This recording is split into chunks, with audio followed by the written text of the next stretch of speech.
Encore un quartier sérieusement menacé d'érosion à Kinshasa. Eradi, dans la commune d'Esselembao, voit de plus en plus ses habitations absorbées après la moindre pluie qui s'abat dans la ville.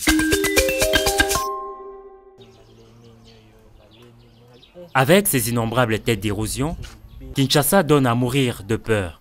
Ici au quartier Eradi, dans la commune d'Esselembao, la vie tourne désormais au ralenti. L'érosion, à en croire les habitants du quartier, daterait d'environ une dizaine d'années et avait été contenue par une entreprise locale qui y avait érigé un collecteur d'eau pour sauver ce qui pouvait l'être. Mais quelques années plus tard, le conduit d'eau a cédé, fatigué par l'âge et par les eaux provenant des quartiers environnants. Le bilan des dernières pluies est éloquent. 10 maisons sont déjà englouties et les palissades également. C'est ainsi que nous demandons aux autorités de faire la canalisation. Informé de la situation, un député provincial élu de cette municipalité s'est vite rendu sur les lieux. Nous avons fait un constat amer. Bon, les dégâts sont énormes, mais ce n'est pas tellement grand. Mais c'est pour ça que la population s'est intervenue auprès de moi pour que je puisse à mon tour aller plaider auprès de notre ministre provincial de la ville de Kinshasa, Charlie Duplan. Je lui ai parlé, bon, il a envoyé son conseiller pour qu'on puisse constater les dégâts et voir comment on peut débuter les travaux. Du côté de l'exécutif provincial, l'heure est à la proposition de solutions.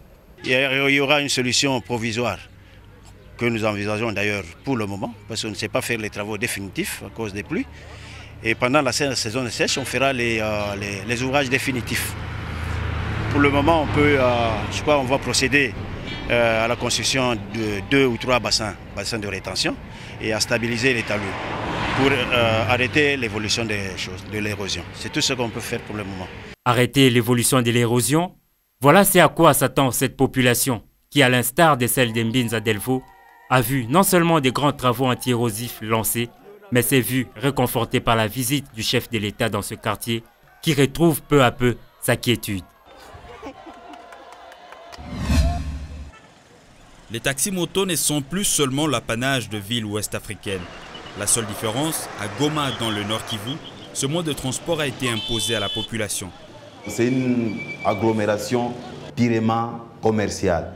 Alors, suite à l'éruption volcanique, il y avait beaucoup de riz qui étaient un peu bloqués. Alors la moto a une facilité de transporter une personne à son endroit bien approprié et bien précise.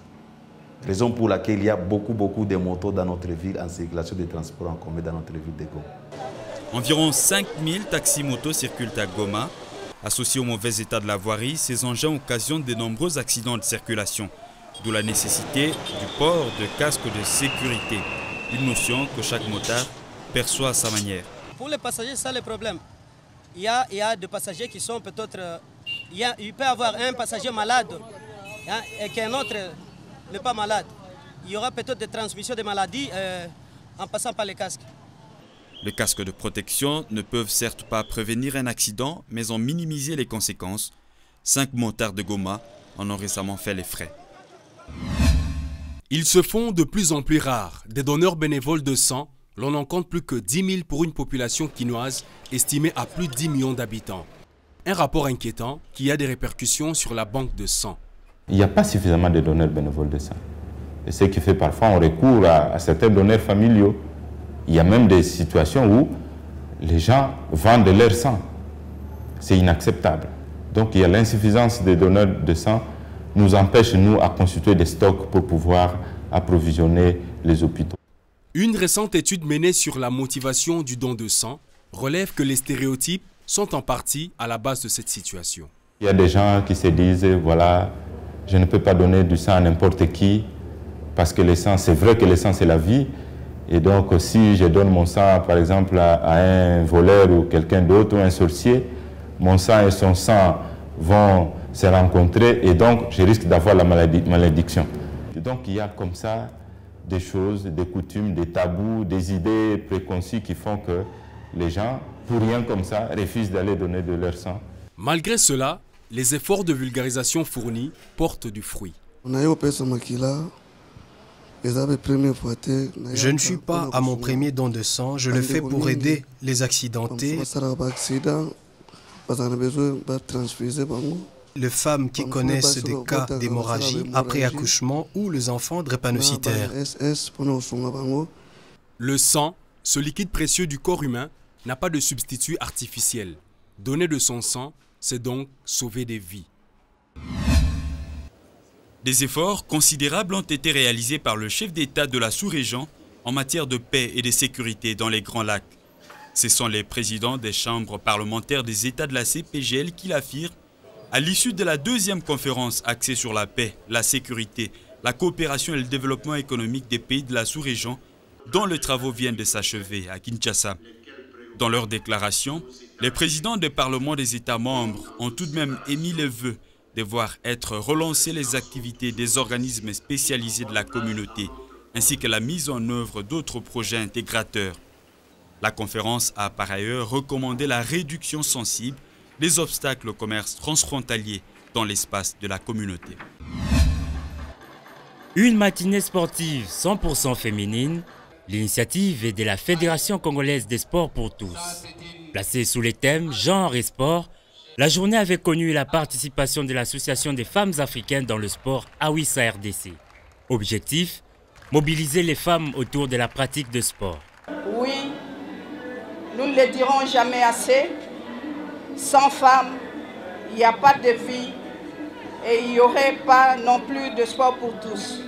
Femmes politiques, femmes dans la science, femmes partout, oui, femmes au sport. Réussir une telle activité a surtout été possible grâce à l'apport de Awissa, étant donné que la structure se consacre essentiellement à l'encadrement de femmes dans le milieu sportif. Awissa est le sigle anglais de Association of Women in Sport Africa. C'est l'article 2 des statuts d'Awissa qui fixe ses objectifs qui peuvent se résumer en ceci. Aider les femmes et les filles congolaises à s'intégrer dans la société et à s'insérer dans les cadres de la dynamique sportive congolaise. Une dynamique qui s'appuie sur l'intérêt de plus en plus accru que les femmes congolaises apportent dans la pratique de sport. Le train du concours Monzele est déjà en marche. Après un long moment de présélection, les 24 candidats retenus pour cette aventure sont enfin connus. Ils ont été présentés à l'hôtel Vénus. Voici comment s'est passée la présélection. On a commencé par le dessin. Chaque candidat a fait un dessin. Nous avons vérifié les dessins 3 fois. On a un comité d'une vingtaine de personnes. Nous avons critiqué et nous avons parlé avec eux. On a fait des interviews verbales. Et après avoir organisé pour 14 pays différents, dont des candidats par pays, je crois que ça c'est gérable. Ils sont tous de la RDC. Ça ne doit pas vraiment causer un souci. On a déjà une méthode de travail qui est déjà mise en place. Vous les saurez au fil à mesure. Il est à noter que le gagnant du concours Monzele pourra représenter la République démocratique du Congo au Festival international du marché africain qui se tient chaque année au Niger. Que le meilleur gagne.